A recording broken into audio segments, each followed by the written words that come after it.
สบายดีสบายดีพ่อแม่พี่น้องเบิร์ดสุขุสุคนยินดีต้อนรับเข้าสู่ช่องลอนทริปเส้นเก่าเส้นเคยในคลิปนี้กะเป่าลอนจะพาพ่อแม่พี่น้องไปเลาะเบิ้งครัวแล้วพี่น้องเนี่ยเป็นครัวที่เพิ่นสร้างหากันแล้วแต่ก่อนเนี่ยเป็นครัวไม้เนาะวันนี้เพิ่นเฮ็ดครัวเสาดินย่างดีบาดนี้แต่ว่าทางเทิงน่าจะเป็นไม้เนาะเบาโลนก็บ่แน่ใจว่าเพิ่นใส่ไม้บ่อนใดแน่เดี๋ยวคลิปนี้ไปเบิ่งน้ำกันทางไปก็อันนี้คือบ่อนเฮาสิไปนี่ก็คือบ้านทานาสะทูเนาะนี่ซึ่งเป็นบ้านที่ตั้งอยู่ที่นอกเมืองหน่อยนึงของเมืองตะแคกแขวงขมวนเข้าไปนี่ก็บ่ไกลปานใดพี่น้องประมาณ2 กิโลกว่าๆเนาะก็ซึ่งการสร้างครัวนี่ก็บ่ได้ดุลปานใดพี่น้องเลยฮอดบ่ประมาณ3 เดือน4 เดือนเลยนะ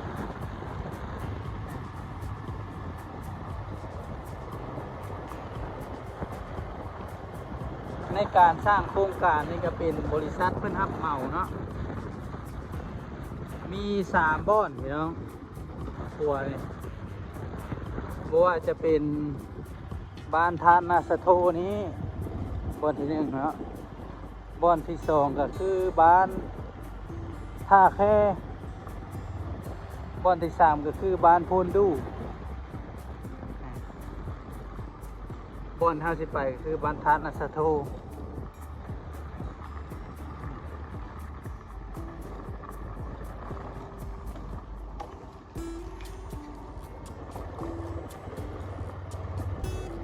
เดี๋ยวไปเบิ่งน้ำกันพี่น้องกาบอลลอนก็จะพาไปเบิ่งแต่2 บ่อนเนาะก็คือบ้านทานาสะโทกับบ้านท่าแคส่วนบ้านโพนดูแม่นบ่ได้ไปนะพี่น้องเพราะว่ามันไกลแห้งเนาะยังฮอด10 กิโลพุ่นแหละเนาะทางไปนี่ก็มีแต่ว่าสิขึ้นมุมให้เบิ่งน้องพี่น้องบอลลอนก็จะพาไปเบิ่งแต่2 บ่อนนี้ตอนนี้เฮาก็ใกล้สิฮอดครัวแล้ว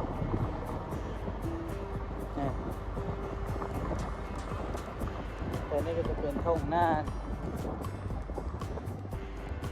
บรรยากาศถือว่าคักขนาดแท้นี่จ้ะโอ้เข้าสุกแล้วพี่น้องเข้าหน้าแซงหรือว่าหน้าปังเนาะสุกละเหลืองเฮ้อเลยนี่พระเจ้าก็เกี่ยมเกี่ยวแล้วบาดนี่สิได้เกี่ยวเข้าแข้งฝนแล้วเนาะพี่น้องเพราะว่ามืดฝนก็มาแล้วนี่โอ้สุกละนี่ขัวก็อยู่ทางหน้านี่แหละเนาะพี่น้องคักระบาดนี่มาเบิ่งน้ำกัน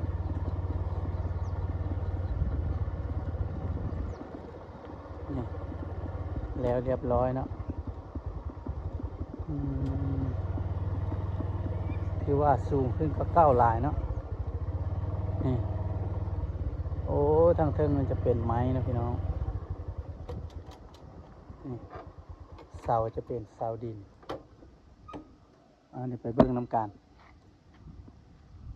นี่ข้านมันจะเป็นข้านเล็กเนาะข้านใหญ่แบบนี้เลยโอ้งามแล้วบันพี่น้องเสาเพิ่นก็เทตีนต่อหม้อขึ้นมาเนาะนี่เป็นเสาดินซีเมนต์นี่ก็จะเป็นสายห้วยสายน้ำโดดเนาะขึ้นไปพวกละบ้านท่าแค่พวกละเนาะส่วนคานนี่ก็จะเป็นคานเล็กพื้นจะเป็นพื้นไม้แป้นเนาะ ถ้าเวลาไม้แปรนี่มันดอกมันหยังก็สามารถเปลี่ยนได้เล็กนี่ก็มีโอกาสสิเสื่อมเนาะหลายปีไปขี้เมี่ยงกินนี่แต่ว่ามันก็หนาคักได้พี่น้องนี่1 เส้นพุ่นละเนาะหนา2 เส้นพุ่นละเบิ่งพื้นมันเนาะพี่น้องนี่โอ้5 เส้นพี่น้องพื้นมันใส่เล็ก5 เส้นเล็กใหญ่ๆนี่เนาะนี่หนาๆแบบนี้เลยแต่ก่อนก็โอ้เป็นครัวไม้เนาะเสาไม้เดี๋ยวบอลลอนจะขึ้นหุบให้เบิ่งเนาะพี่น้องเสาไม้เนาะตะกี้รุดนักกับผ่านบ่ได้ตัวนี้ก็เพิ่นน่าจะมีกำหนดเนาะเพิ่นยังสิใส่ปลายอยู่ว่ารถนักซ้ำนี้สามารถไปได้บ่อย่างนี้เนาะอนาคตเพิ่นน่าจะมีปลายมาอยู่นี่เนาะมาใส่ข้างหน้านี่โอ้เขาเจ้าเกี่ยวข้าวละผูกกองข้าวพวกใหญ่ๆนี่เจ้านี่กองข้าวนี่น่าแซงก็ที่ว่าได้หลายนะพี่น้องเอาอย่างมาเบิ่งทางกลางครัวทำกันนี่จะเอาไม้ให้เป็นนี่เลยพื้นไม้เนาะก็คือว่างามแล้วเนาะพี่น้องซ้ำนี่อ่ะใครกว่าตกเก้าหลายตอนช่วงฤดูเฮ็ดครัวกับเพื่อนกะลงเที่ยวทางลุ่มเนาะนี่เส้นทางทางลุ่มยามน้ำมาในน้ำเอาไปเลยพี่น้องดินแทนน้ำแห้งขนาดไหนนะน้ำหลายเนาะมันเป็นสายห้วยใหญ่ทางนี้กะเป็นหาดทรายแต่ว่าทรายนี้น่าจะเอาไปเฮ็ดเฮือนให้ยังบ่ได้พี่น้องไปโบกไปก่อนเพราะว่ามันเป็นทรายเม็ดแลบเนาะถ้าเอาไปถมไปอย่างนี้ได้อยู่สมมติจะเป็นอันปั่นน้ำขึ้นไปเฮ็ดหน้าแซงนั่นตู้ปั่นไปยังฮะถ่ายคลิปถ่ายวิดีโอใช้เงินเจ้าใช้เงินเจ้าฮะ ว่าเจ้าจักปีละฮะ6 ปีโอ้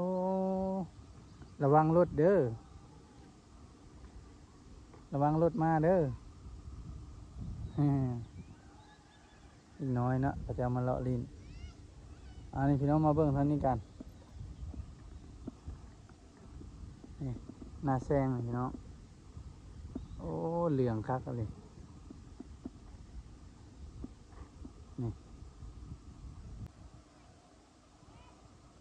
มูลค่าในการสร้างกะตามที่บอลลอนได้อ่านตามข่าวกะอยู่ที่ประมาณ2.3 ตื้อกี้เนาะกะพ่อแม่พี่น้องลองไปคูณไปหารเบิ่งเนาะ2.3 ตื้อก็เอาไปหารเบิ่งเนาะเรทเงินไทยนี่มาบริเวณนี้แล้วทุ่งนาเขียวงามนาแซงเนาะเกี่ยวข้าวนาแซงแล้วก็ต่อหน้าปีเลยแหละเนาะเอาพี่น้องบัดนี้เราก็ไปครัวแห้งที่2กันเนาะบ้านนี้ก็คือบ้านท่าแค่เนาะเราจะเดินทางไปบ้านท่าแค่บ้านนี้ซึ่งบ้านท่าแค่เราก็สิได้ออกทางเก้านี้เนาะแล้วไปทางเส้นทางเลขที่12ไปโอเคตัวนี้ครับก็มาฮอดทางแว่บ้านท่าแค่แล้วพี่น้องเลยสังเกตว่ารถพ่วงรถอย่างในลายขนาดค่ารถวิทย์ก็เนาะเส้นนี้นี่เป็นเส้นทางขนส่งสินค้าจากไทยไปเวียดแล้วก็ลาวไปเวียดเนาะเฮ็ดให้รถพ่วงรถอย่างในลายขนาดนี่ปลายบ้านท่าแค่เนาะไปเบิ่งนำกันพี่น้องเสียงก็บ่อยากปานใดพี่น้องเพราะว่าเป็นวัดเนาะอากาศเปลี่ยนแปลงดุช่วงนี้ เป็นหวัดเป็นไอแล้วนี่แถวนี้ก็จะเป็นทุ่งนาแซงโอ้เข้าล้มเลยพี่น้องนี่หน้าแซงกันยังล้มเนาะพี่น้องประเสริฐว่าหน้าปีเนาะนี่สงสัยพายุเข้ามือนั้นเนาะมันจึงล้มนี่เบิ่งทุ่งนาพระเจ้าเกี่ยวเข้าแล้วเนาะบางเจบางมุมก็ยังบ่ทันพอเกี่ยวก็มีพายุเข้าทักเทศพี่น้องเอ้ย2-3 เทื่อละเงื่อนซ่านก็ปืดไปเลยแถวจอบแจ้งแถวนั้นเนาะเงื่อนซ่านต้นไม้หักทับรถก็มีพระเจ้าก็กำลังบุกเกี่ยว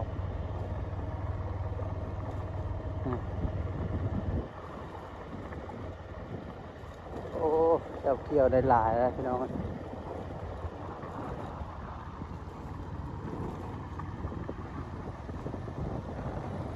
อันนี้ก็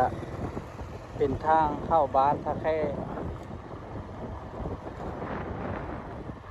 ยามฝนจะป้าถ่ายให้พ่อแม่พี่น้องเบิ่งอีกเนาะอันนี้เป็นช่วงยามแล้งอันนี้น้ำก็สิบ่มีเนาะแถวนี้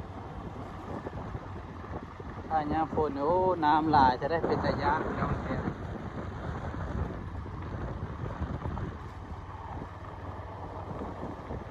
ไปเรื่อยๆเส้นนี้ถือว่าเบาโลดมาดุขนาด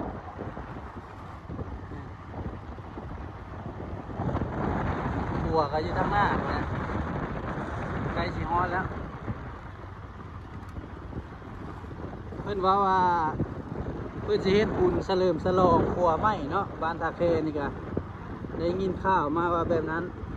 แต่ว่าผมว่ามื้อใดพี่น้อง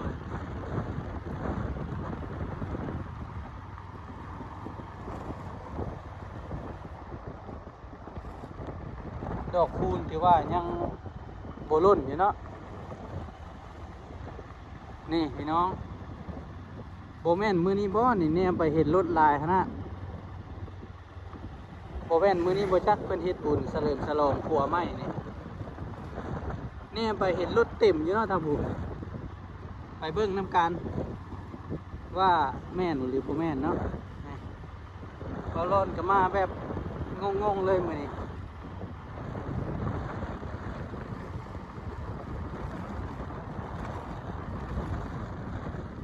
ยามบุญบังไฟก็จะมี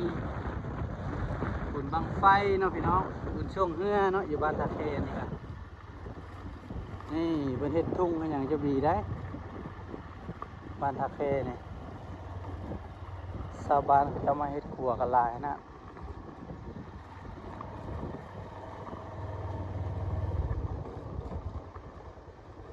นี่น่าจะแม่นพี่น้องครับโอ้ท่าพูนเนาะ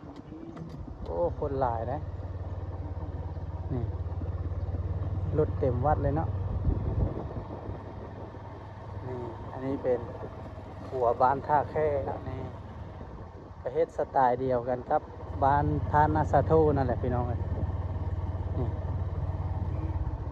ทางเทิงก็เป็นไม้ต้นใหญ่เต็มเลยพี่น้องทางวัด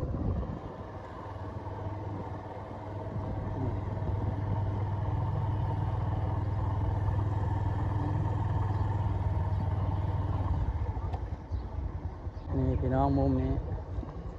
ที่ว่างามมากเนาะนี่สูงกว่าเก้าเนาะนี่ห้าวก็จะเป็นห้าวสแตนเลสนะหรือว่าอลูมิเนียมเลยเนาะพื้นก็จะเป็นพื้นไม้ข้านทั้งลุ่มพวกนั้นจะเป็นเล็กคือกันครับบ้านทานาซาโทนั่นแหละเนาะ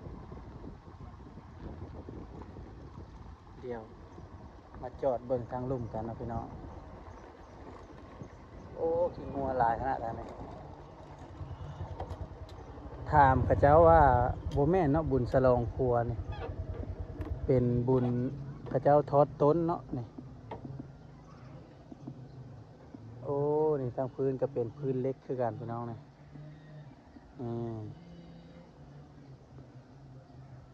ถือว่าสูงแล้วตัวนี้กะขัวนี่กะนี่งามและบาทนี่เฮ็ดคือกันกับอยู่บ้านทานอาสาโทนั่นแหละเนาะเป็นโครงการเดียวกัน ส่วนอยู่บ้านโพนดูในแม่นเบาโลนบ่ได้พาไปเบิ่งเนาะพี่น้องเนื่องจากว่ามันอยู่ไกลแฮงเนาะมาด้านลุ่มนี่ก็จะเป็นวัดเนาะนี่วิววัดนี่โอ้ที่ว่าสุดยอดพี่น้องแคมน้ำสายน้ำโดนสำหรับมูลค่าการสร้างก็ตามที่เบาโลนได้อ่านในข่าวก็คืออ่าบานทานาสาโทที่เบาโลนพาไปเบิ่งก่อนหน้านี้ก็คือมีมูลค่าอยู่ที่ 2.3 พันล้านเนาะ 2.3 พันล้านกีบส่วนบ้านท่าแค่นี่แม่น 1.8 พันล้านกีบเนาะแล้วก็บ่อนสุดท้ายก็คือบ้านโพนดูก็มีมูลค่าอยู่ 2.7 พันล้านกีบพ่อแม่พี่น้องก็สามารถเอาไปคูณไปหารเบิ่งเนาะว่าตกเป็นเงินไทยนี่เท่าไหร่เนาะเลทเงินไทยก็ตอนนี้ก็ประมาณ1,001อยู่ที่630,000กีบหรือว่า640,000กีบเนาะมันจะขึ้นลงอยู่ประมาณนี้เนาะเลทธนาคารเลทซื้อเลทขายก็สิต่างกันกะบ่หลายปานใดเนาะก็อยู่ในว่าง30-40เนาะนี่ก็ถือว่าสำเร็จเนาะส่วนอยู่บ้านโพนดูก็น่าจะสำเร็จแล้วพี่น้องเอ้ยเพราะว่าเขาเจ้าเฮ็ดให้แล้วก่อนช่วงฤดูฝนเพราะว่าถ้าฝนตกแห้งน้ำมาแล้วจะเที่ยวบ่ได้เนาะเอาสำหรับคลิปนี้กับเบาร้อนก็ขอจบคลิปเพียงเท่านี้เนาะถ้ามักก็จะลืมกดไลค์กดติดตามเพื่อบ่พลาดคลิปใหม่ๆจากเบาร้อนพบพอกันใหม่ในคลิปหน้าพ่อแม่พี่น้องสำหรับคลิปนี้ลาไปก่อนสบายดี